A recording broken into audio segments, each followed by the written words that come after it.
Hi, friends. Rick Edwards here with Sunday School University. Thank you for joining me for another session from the Gospel Project. Welcome back. Today we're going to be looking at the book of Hosea. Now, we're only going to be in Hosea for one session. So what I'm going to try to do is provide an overview of some of the key elements that will give you a good overall broad understanding of the book of Hosea. The core passage that we're going to be looking at is Hosea chapter 1, verses 2 through 3. Chapter 2, verses 19 through 20, chapter 3, verses 1 through 5, and chapter 4, verses 1 through 4. Now, I've noted this before, but the reason they often the reason they break up these texts the way they do is because they're trying to give us a selection of texts that provide a good overview of the book. And I think that's happened here today. So you'll want to look at these verses and study these verses. But honestly, I would encourage you, the book is only 4 chapters long. It's not a large book. I would encourage you to read the entire book.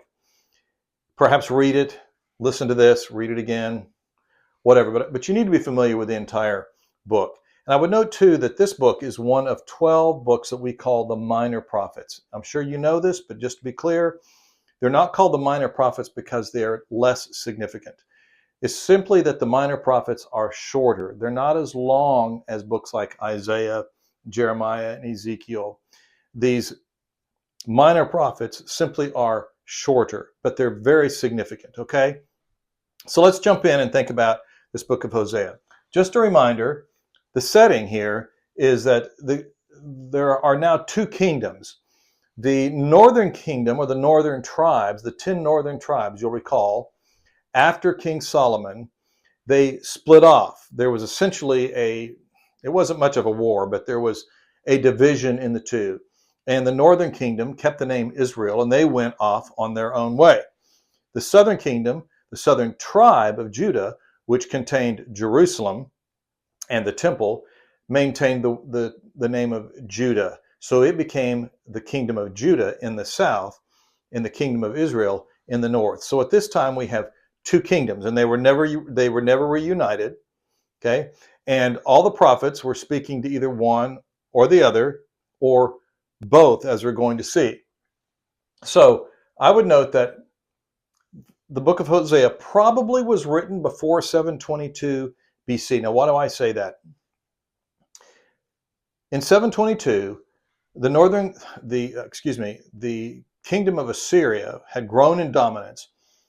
In 722, the kingdom of Syria came in and conquered Israel, dispersed the people, and for all practical purposes now, the kingdom of Israel in the north came to an end, and the people were dispersed.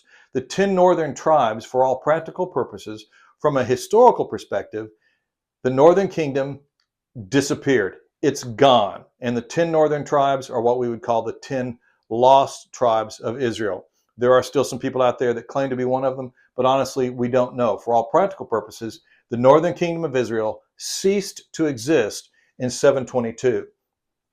Now, a lot of scholars would say, and I happen to agree with them, that had Hosea witnessed this event, because he was speaking to the northern kingdom, had he witnessed this, he would have noted it. He would have said something about it, but he didn't. Therefore, many scholars believe that Hosea is writing sometime prior to 722, maybe 10 years, maybe 20 years, maybe 30 years, but in the big scheme of things, that's not very long. So it's happening before 722, but probably not very long before 722. And then I would note that the message, Hosea's message, even though it was given initially primarily to the northern kingdom of Israel, it really has application for both Israel in the north and Judah in the south, because Judah was on the same path of idolatry, on the same path moving toward destruction and judgment as Israel. Israel was a little further ahead, and consequently, it came under judgment 135 years before Judah. And when Judah fell, it fell to the Babylonians. But here, Assyria has cast a long shadow over Israel and ultimately will come in and destroy Israel. But I would just note that the message, even though it was specifically intended for Israel to begin with, I think as Hosea is writing the book and compiling the book and all the things that happen, he has not only Israel in mind, but I think he's thinking this message is also applicable for Judah as well. So the people in the south, Judah, if they're reading it after 722, they should be thinking, wow, he's speaking to us as well. Now, some key elements that I want to point out and try to hit on these pretty quickly. Key elements in the book of Hosea. And these are things that we can say a lot about, but I want to try to hit on them from the perspective of Hosea and what's in the book of Hosea. First of all, a key element, God's love. God's love is very evident from the very beginning of this book, starting in chapter 1, verses 2 and 3. And I would note that God's love, according to the book of Hosea, God's love is unconditional. You see that, verses 2 and 3, when he tells Hosea to go marry Gomer, a woman that is a prostitute. Either she was a prostitute at the time or she was destined to become a prostitute. There's a lot of debate over that. But either way, it demonstrates that God wanted Hosea's love for Gomer to be unconditional because his love for Israel, his love for you and I, his love for his people, his love for all people is unconditional. Okay? God's love, it's unconditional. But I would also say that it is sacrificial. If you look at chapter 3, verse 2, you're going to see that's where apparently Gomer has left Hosea. She's managed to get herself into debt. He can't bring her home until he pays her debt. And so he does. He goes, and chapter 3, verse 2 tells us how he goes and he pays his debt, pays her debt. It is a sacrificial love. And God calls Hosea to do that because he wants to demonstrate that his love for us is also sacrificial. Of course, as New Testament Christians, we understand the ultimate sacrifice that God pays for us is in his son Jesus. His love is sacrificial. And we see that ultimately in the death of his son Jesus, the Messiah. But even prior to that, we see it in the book of Hosea, in the person of how Hosea sacrificed in order to get Homer back. God's love, it's unconditional, sacrificial, and finally I would note that God's love is purposeful. And I'm going to take us back to the book of Genesis here. When God called Abraham in Genesis chapter 12, he didn't just call him to say, hey, I think you're special. He called him to say, I've got something I want to do through you, Abraham, and your descendants. We call this election. God elect his people, elect the descendants of Abraham, the Israelites. They were elect for a purpose, okay? He intended to ultimately bring the Messiah through them, through Abraham's descendants.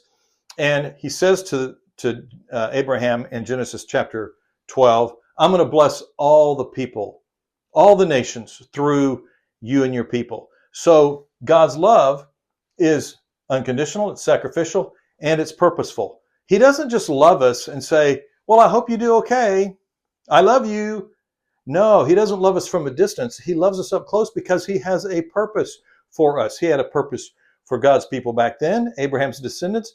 He has a purpose for you, for me, and for our neighbors, for everyone we encounter. God loves us so much that he has a purpose for us because he loves us, okay? His love is purposeful. Another key element in the book of Hosea is God's judgment.